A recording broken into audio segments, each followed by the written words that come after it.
অর্ধেক রাত হলে আকাশের দরজা কি হয়? খুলে দেওয়া হয়। যে যা চাই তাকে আল্লাহ তা দিয়ে দেবেন। যে যে বিষয়ে প্রার্থনা করে সেটা আল্লাহ কবুল করেন। যে যে কোনো বিপদে পড়েছে আল্লাহ তাকে উদ্ধার করেন। তবে যার জেনার সম্পর্ক আছে তার কথা আল্লাহ কবুল করেন না।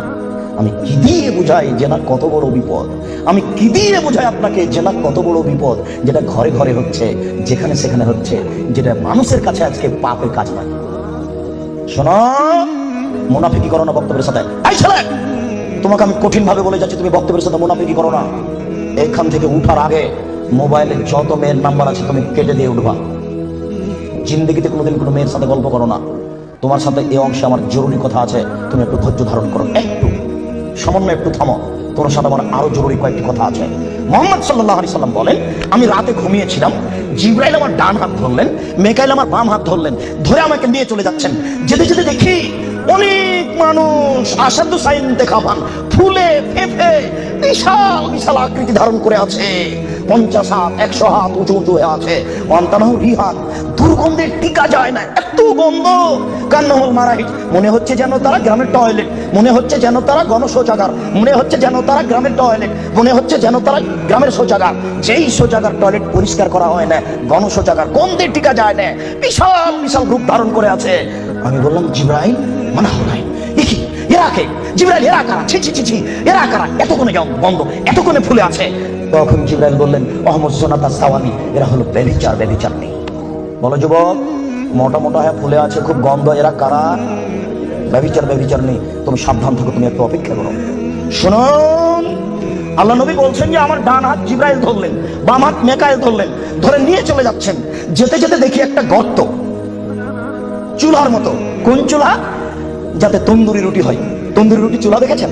ভিতরে রুটি দিয়ে সিদ্ধ হলে বের করে নেওয়া হয়, এরকম চুলা। তার ভিতরে দেখি ধাঁধা ধাঁধা ধাঁধা করে আগুন জ্বলছে। ইরতাফাও তিরতাফাও, আগুন যখন জোরে জ্বলে উঠছে তখন ওর ভিতরে যা কিছু আছে সব উপরে চলে যাচ্ছে। খামিনাত রাজাউ ফিহা, আর যখন আগুনটা কমে আসছে তখন সব নিচের দিকে চলে যাচ্ছে। ফিহারে জালুন অনিসাউন ওরাতন, তাতে দেখি পুরুষ এবং নারী জমা ধরে আছে উলঙ্গ অবস্থায়, পরনে কাপড় নেই কারো, এভাবে জমা ধরে আছে উলঙ্গ অবস্থায়।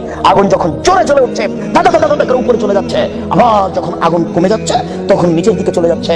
আর উপরে উঠলে মনে হচ্ছে যেন বের হয়ে পড়ে যাবে। দেখে সেখানে পুরুষ এবং নারী উলঙ্গ অবস্থায় জ্বলছে। আমি বললাম, জিবরাইল মানাউলা, এরা কারা?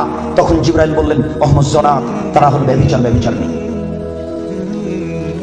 আল্লাহ নবী বলেছেন, যেসব মহিলারা জেনায় লিপ্ত হবে ওদের লজ্জা স্থানের গন্ধে জাহান্নামীরা জাহান্নামে টিকতে পারবে না। যেসব মহিলারা জেনায় লিপ্ত হবে ওদের লজ্জা স্থানের গন্ধে জাহান্নামীরা জাহান্নামে টিকতে পারবে না। যেসব মহিলারা জেনায় লিপ্ত হবে ওদের লজ্জা স্থানের গন্ধে জাহান্নামীরা জাহান্নামে টিকতে পারবে না। মুহাম্মদ সাল্লাল্লাহু আলাইহি সাল্লাম বলেছেন। শুনুন সম্মানিত দিনী ভাই, আবু হুরায়রা রাদিয়াল্লাহু তাআলা আনহু বলেন, রাসূল সাল্লাল্লাহু আলাইহি সাল্লাম বলেছেন, আল বিকরু বিল বিকরি জিলদু ওয়া তাগরিবু সানা। অবিবাহিত ছেলে মেয়ে যদি জেনায় লিপ্ত হয় তাহলে তাকে 100 লাঠি পিটিয়ে এলাকা থেকে 1 বছরের জন্য তাড়িয়ে দিতে হবে। তিনি বলেন, আস-সাইবু বিস-সাইব ওয়ার-রাজম, বিবাহিত পুরুষ নারী যদি জেনায় লিপ্ত হয় তাহলে তাকে ইট ঢিল পাথর দিয়ে মেরে মেরে মেরে ফেলতে হবে। এদেশের লাখো ভাবিকে ইট ঢিল পাথর দিয়ে মেরে ফেলতে হবে যারা দেবরের সাথে জেনায় লিপ্ত হয়েছে। এদেশের লাখো দুলাভাইকে ইট ঢিল পাথর দিয়ে মেরে ফেলতে হবে যারা সেলিকার সাথে জেনায় লিপ্ত হয়েছে।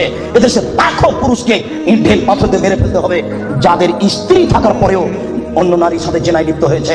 এদেশের লাখো নারী বেহায়া বেশরমা লজ্জাহীনা নারী যারা স্বামী বাড়িতে থাকার পরেও অন্য পুরুষের সামনে নিজের পরনের কাপড় খুলে উলঙ্গ অবস্থায় জেনায় লিপ্ত হয়।